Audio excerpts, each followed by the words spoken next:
yeah, we're gonna do the Art of War Part 3.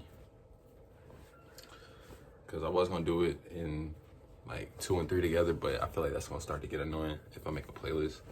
I'm gonna be able to easily just cycle through. So let's just split it up. Each chapter, it'll be like 5 minutes each one, something like that, around there. So,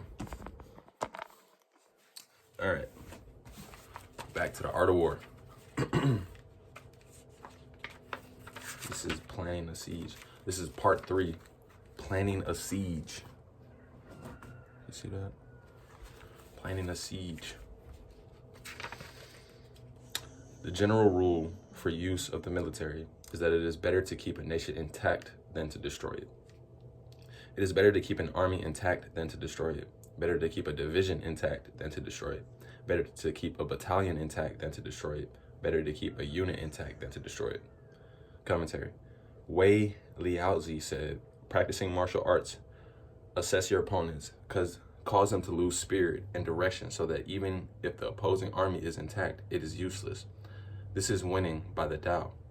If you destroy the opposing army and kill the generals, mount the ramparts shooting, gather a mob and usurp the land, this is winning by force. Therefore, those who win every battle are not really skillful. Those who render others' armies helpless without fighting are the best of all. The superior militarist strikes while schemes are being laid. The next best is to attack alliances. The next best is to attack the army. Commentary. To be good at a high successful attack, deploying your forces without a hitch is yet another notch down. Therefore, a great warrior emperor said, one who fights for victory in front of bared blades is not a good general. Barred blades? One who fights for victory in front of barred blades is not a good general. The lowest is to attack a city. Siege of a city is only done as a last resort. A last resort. Take 3 months to prepare your machines and 3 months to complete your siege engineering. Commentary. Some say that Master Sun's point here is that you shouldn't get angry and rush to attack. This is why he says to take time. If the general cannot overcome his anger and has his army swarm over the citadel, killing 1/3 of his soldiers, and yet the citadel is still not taken, this is a disastrous attack. Therefore, one who is good at martial arts overcomes others' forces without battle, conquers other cities without siege, destroys others' nations without taking a long time. Commentary. A skilled martialist ruins plans, spoils relations, cuts off supplies, or blocks the way, and hence can overcome people without fighting. It is imperative to contest all factions for complete victory, so the army is not garrisoned, I think that's the word, and the profit can be totaled. This is the law of strategic siege. Commentary. Complete victory is when the army does not fight, the city is not besieged, the destruction does not go on long, but in each case, the enemy is overcome by strategy. So the rule for use of the military is that you outnumber the opponent 10-1, then surround them 5-1, attack 2-1, divide. If you are equal, then fight if you are able. If you are fewer, then keep away if you are able. If you are not as good, then flee if you are able. Damn. They say if you can't scrap, run. Dip, get out of there. This advice applies to the case where all else is equal.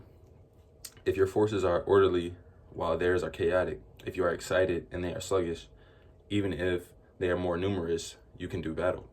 If your soldiers' strength and strategy and courage are all less than that of the opponent, then you should retreat and watch for an opening. I love this. So they're saying don't try to use your head. I'm looking at a group chat text. Don't try to use your head and ego fight it out. They say, yo, if you see that they're better, dip. Don't stick around. Therefore, if the smaller side is stubborn, it becomes the captive of the larger side. See? Don't be stubborn. This means that if a small country does not assess its power and dares to become the enemy of a large country, no matter how firm its defenses be, it would inevitably become a captive nation. The spring and autumn annals say, if you cannot be strong and yet cannot be weak. Damn, if you cannot be strong and yet not be weak, this will result in your defeat. Come on, bro. If you cannot be strong and yet cannot be weak, that's your ego. This will result in your defeat. Generals are assistants of the nation. When their assistance is complete, the country is strong. When their assistance is defective, the country is weak. If the generals do not help the leadership and harbor duplicity in their hearts, then the country will be weak. Therefore, it is imperative to be careful in choosing people for positions of responsibility. So there are three ways in which a civil leadership causes the military trouble. When a civil leadership, unaware of the facts, tells its armies to advance when it should not, or tells its armies to retreat when it should not, this is called tying up the armies. When the civil leadership is ignorant of military affairs, but shares equally in the government of the armies, the soldiers get confused. When the civil leadership is ignorant of military maneuvers, but shares equally in the command of the armies, the soldiers hesitate. Once the armies are confused and hesitate, trouble comes from its competitors. This is called taking away victory by deranging the military. Damn. So burning it from the inside. If you try to use the methods of civilian government to govern a military operation, the operation will become confused. So there are 5 ways of knowing who will win.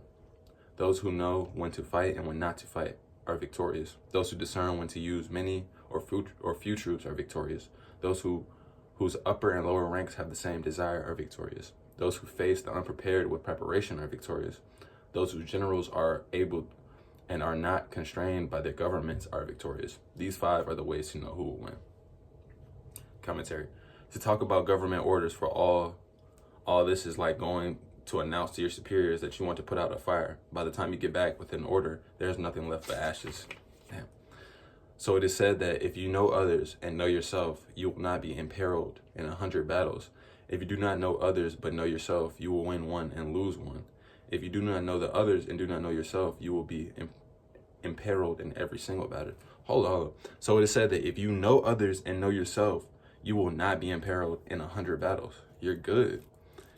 They say, if you do not know others but know yourself, you will win 1 and lose 1. And if you do not know others and don't know yourself, you will be imperiled in every single battle. You're cooked.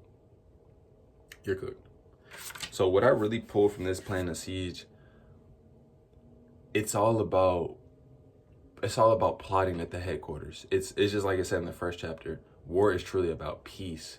And if you can't go straight to peace, it's winning the war before the action starts, the fighting starts. So this is slight politic, and this is, they're talking about civilians. But all I see is just out sliming everybody, thinking quicker, bro. Be the one that overthinks, not in action, not cutting people off in action, but the one that's constantly plotting, keeping plans separate and off to the side, bro, because wars could be waged on you that you could defeat by preparedness. You see what it just said? It said the prepared, how did they put it?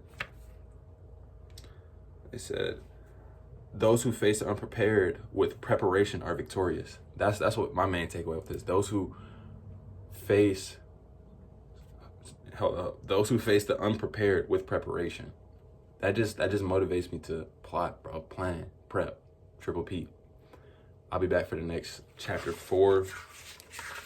Chapter 4 is formation with the dragon. So I'm recording the next one.